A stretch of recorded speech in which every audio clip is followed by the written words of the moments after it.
Okay, this lecture is over Chapter 12 of your textbook, which is titled Final Considerations. Now, this is the last chapter of the official textbook for the course, but the title of the course is Network and Cloud Forensics, and the textbook mainly focuses on host and network forensics. There is occasional mention of cloud, but we will go through, and I don't know if it'll just be lectures or if I'll find some white papers that go along with the topics, but we do have more topics to cover throughout the semester. So this book talks about encryption, and I wanted to give you kind of a brief history of some important times and or concepts in encryption. One of the first known ciphers was called a Caesar cipher, and it was named after Julius Caesar because it was used when he was in command. And it was used to protect military information or messages. And it first came about in 500 BCE. It is now what's called, and autocorrect got me, I apologize, a substitution cipher. And basically it functions by using a fixed shift of characters in the alphabet. And what I mean by that is, here is the encryption process with a fixed shift of 6. So we have the letters A through Z of the alphabet. And if we shift every letter by 6, an A in our message would get replaced with a G. A B would get replaced with an H, etc. So if we were going to encode the message, hello world, it would come out looking like this. And then we just reverse the process to decode it. The next major breakthrough is called a Vigenère cipher, and it was named after Blaise de Vigenère, and it was first used in the 1500s. So that's quite a long period of time, for there to be no advance in cipher or cryptology. It uses a keyword to create a variable shift.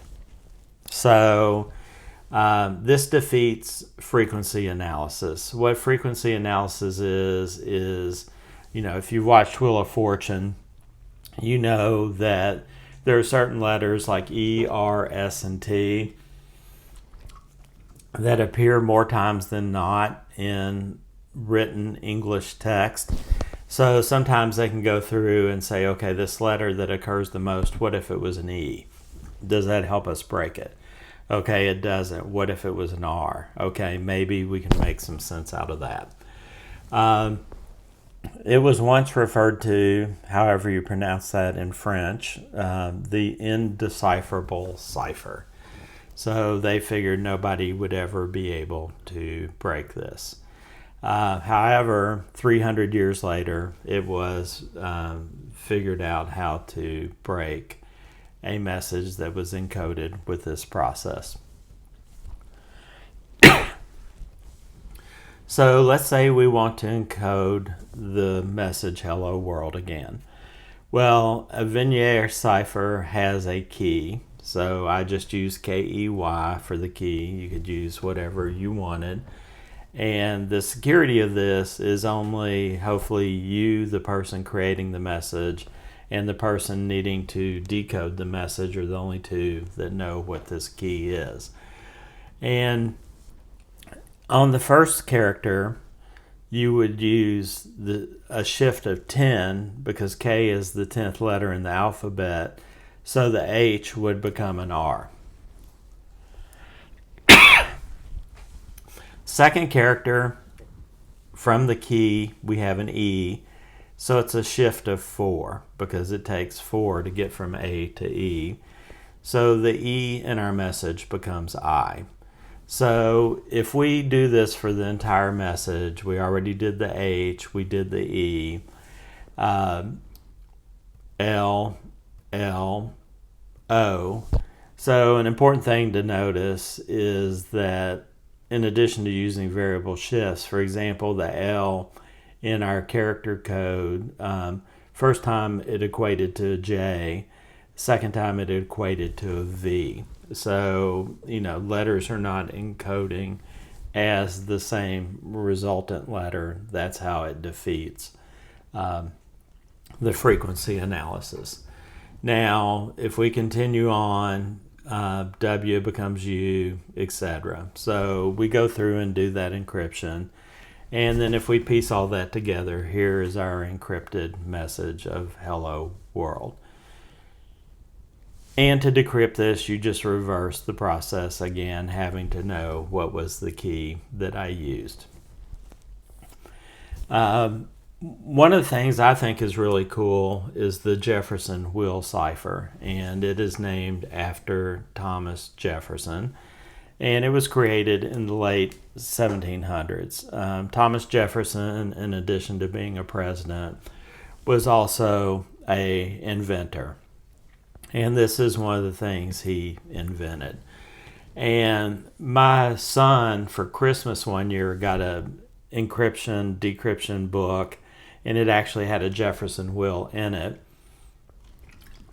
which is what got me interested. In my Perl 2 class, back when I used to teach it, I did an object-oriented programming assignment on the Jefferson wheel, where each wheel was its own object, and then a collection of all the wheels was another object, the actual wheel, or the actual cipher device. So it is basically a set of rotating wheels that are mounted on a rod, and each disc has the alphabet scrambled in a different order. And you can rearrange the disc in different sequences, and that sequence acts as a key, if you will. So the person has to know on the receiving end what order to assemble the wheels for this to work correctly. Now, here is a picture, and I'm pretty sure, based on where I got this, the Monticello website, which was the name of Jefferson's residence. Really cool place to visit if you've never visited. I think this is actually a wheel that Thomas Jefferson created. So you see the rod, you see the individual wheels with alphabet in random order, and these wheels are numbered 1, 2, 3, 4, etc. So that is how you put the wheels in the correct order, and then you start encrypting messages. Now, I look for a picture that more matched up with what my son had, and it looks like this. And the nice thing about this is it has a rotating plastic, I guess I'd call it window, so that you can read across the lines easily. The next big advantage was when we started using electric circuits and rotating rotors to perform the calculation.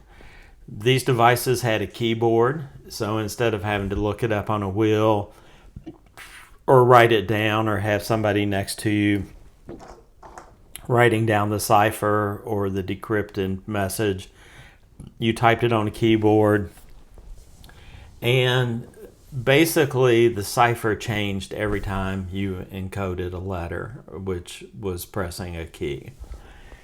There are a massive number of settings, which makes this very difficult to break. And because you're not doing this manually, it's much faster and much more practical for real world situations. This was first widely used by the Germans in World War II. They had something called the Enigma machine. So here's an Enigma machine that had 3 wheels on it and the keyboard for typing. Somewhat close to a modern keyboard, but not exactly the same. And like the placement of the P and the L, for example. But you would program it on the front by setting these jumpers. And that is basically kind of the starting point, or the key, if you will, for the message. And then here is an encoded message. This is a real message that came out of an Enigma machine. So somebody typed, and out came the coded message. The next big advance was when DES encryption was released. It stands for Data Encryption Standard, and it was considered the first computer cipher. That is, the first cipher that was intended to run as a program on a computer. And it was adopted by the U.S. government in 1977. And like I said, it's the first encryption that was designed with the fact that it was going to be used on a computer in mind. It was based on work that IBM did on something they called the Lucifer cipher. And it encrypts bits instead of letters or characters or bytes. The original DES standard took 64-bit blocks of data and encrypted it using a 56-bit key. So here's an example of how you use it. You have a message in a file, let's say message.txt, and let's say that file contains hello world and 3 exclamation points. We can encode this using the OpenSSL command, and this is a legacy provider, so it is therefore not secure by today's standards. So you have to tell it, yes, I understand this is old. I want to take message.txt, use DES encryption, and create a file called message.des that contains that encrypted message. You'll be asked for a key. I use secret space key for my key. And I issued this command, and it generated the key on the previous slide. This is actually doing the decryption. So I was asked for the decryption key, which was secret key. And when I look at the output file, sure enough, I get back the message, hello world.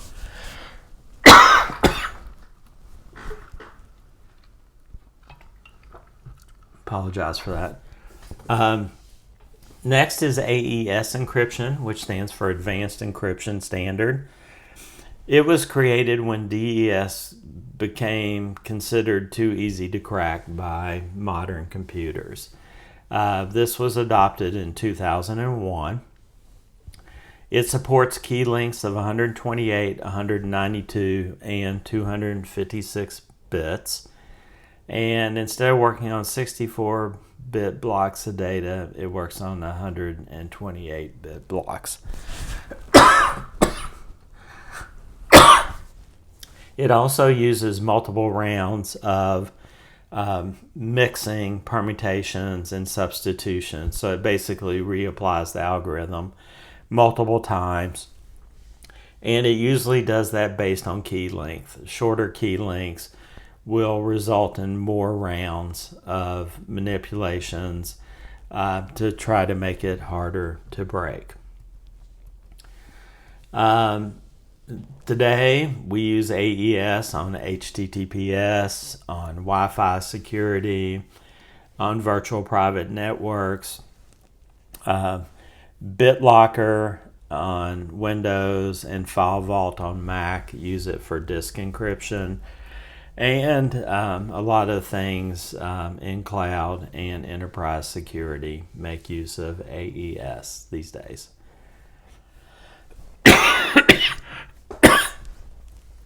RSA encryption.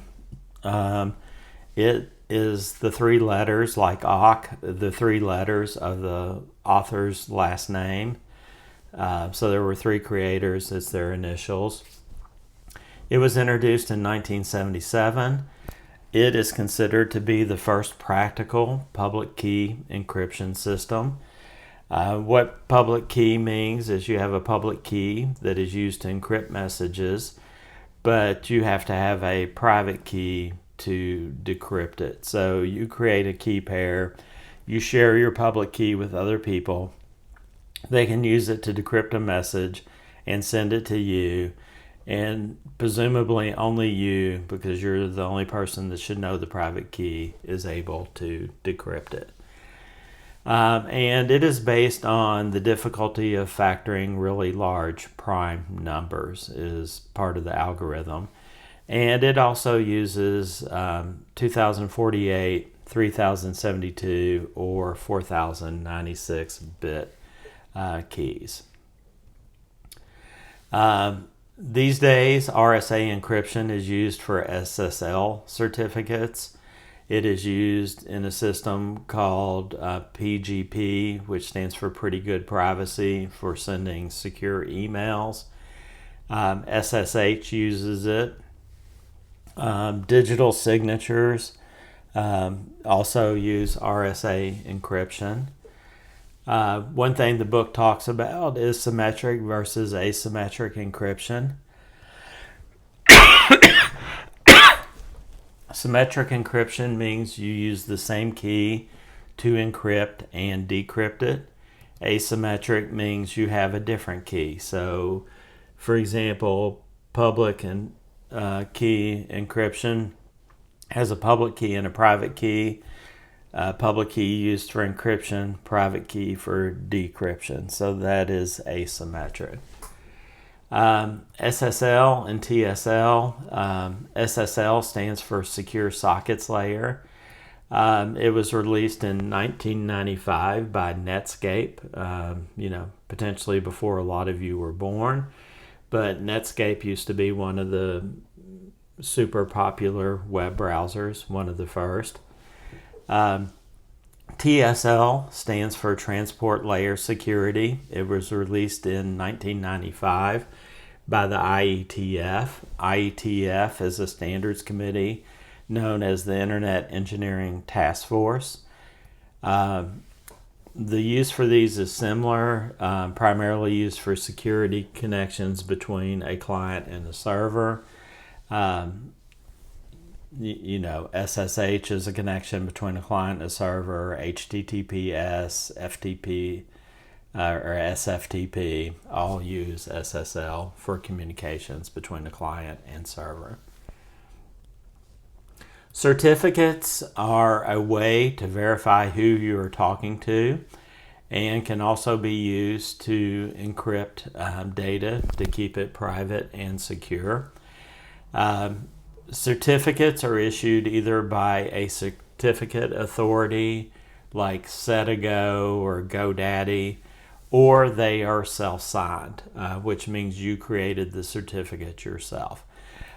Self-signed certificates, for obvious reasons, are not trusted as much as official certs that are given and verified to come from a well-known, trustworthy certificate authority.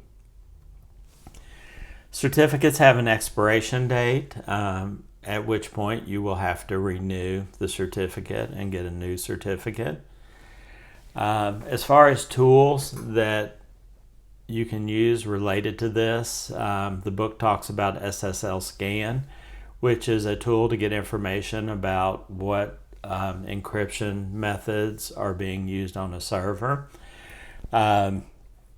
This is the option you give it. You either give it a host and a port, or you just give it a host and it will search through well-known ports that often have encryption on them, like port 22, for example. for SSH. I ran this on Amazon.com, and the output I got was this. So it went through and it gave me the IP address. It tells me what version of SSL it is running. It told me what protocols were enabled on port 443, etc. So that lets you gain information.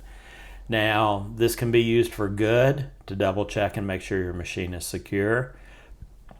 And for example, does not have any legacy encryption methods running.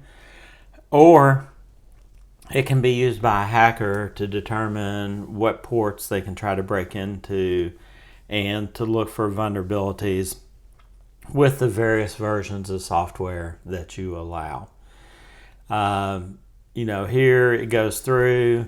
There's a very common TSL hack known as Heartbleed.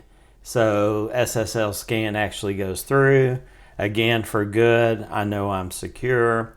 If it happened to tell me that I was susceptible to Heartbleed, as a sysadmin, I might need to fix that. As a hacker, I might know how to attack this system using Heartbleed and what protocol to use. Here are supported ciphers on the system, so there's a lot of information about the ciphers and how many bits they are, etc. And here's some more ciphers.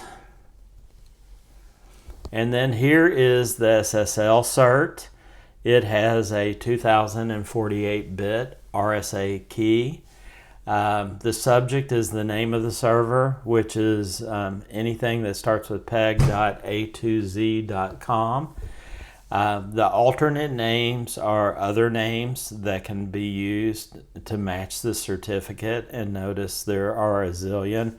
Amazon.com, right offhand, the main thing I see is for different countries for that, but Amazon.com, AMZN.com, just all the possible names that an Amazon web server might reply with. This was issued by DigiCert, and it tells when it was most likely created in the not valid before date, and it tells you when it expires. So their current cert expires January 23rd, 2027, at which point they would need to renew it.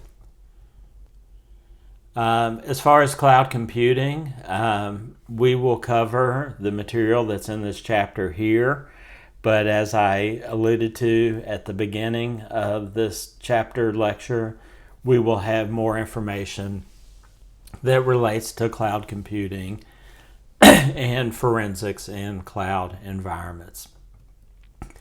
So cloud computing is the delivery of computing services by a company over the internet instead of local hardware. So that is referred to as the cloud. And you use those resources whenever you need them, and you pay for them. So the big cloud computing vendors that we use at UK are Microsoft Azure, GCP, which is Google Compute Cloud, and AWS, which is Amazon Web Services. Those are three of the major providers of cloud computing. So this is a kind of funny cartoon. It appears in various various forms, but the line is, there is no cloud. It's just somebody else's computer. Which is, a joke on the fundamental practice of cloud computing. As far as cloud computing services models, we have IaaS, which is infrastructure as a service. They basically provide you the equivalent of bare metal, and you install and manage the OS, and then you install and manage any applications running on that OS. So this is kind of the bare minimum. Platform as a service, platform implies hardware and operating system. So they provide you hardware and an operating system, and the cloud vendor maintains it. But then what you do on that machine, what applications you install, are up to the user. And then the third major model is software as a service. So this is ready to use. They maintain the application, the OS, the machine. They keep it up to date. And this, for example, would be like Blackboard, where you pay to use it, and everything is done by Instructure, who is the people that create Blackboard. The last thing they talk about is the Onion router, which equates to the dark net. Basically, this was created in the 1990s by the U.S. Naval Research Lab and was considered an anonymity project, so a way to stay anonymous on the internet. Tor is probably the most popular darknet, but there's the Invisible Internet Project, Freenet, ZeroNet, GNUNet, LokiNet, and others that attempt to hide your identity. And the Tor browser is the most common way to get access to the Tor network. And basically what it does is it's a normal web browser. It just happens to route your traffic over the Tor network that is run by thousands of volunteers around the world. In Safari, if I go to IP Chicken, this is what I get as my IP address. This is my public IP address. And this is completely valid and to some extent trackable. Now, if I go do the same thing in the Tor browser, notice that I get a different IP address. And if I go and look at that IP address and who is, this is what I get. And it is showing that I am located in the Ukraine. So, I'm not really sure. My wife has contractors that are from the Ukraine, and I haven't done it yet, but I was going to ask her how legitimate this address was for the Ukraine. But Virtual Systems LLC is the person who owns it, and this is what they list as their address. So it routes through the Tor network, and like I said, it looks like I'm in the Ukraine, so that I can't be tracked. So that finishes up chapter 12 of your textbook.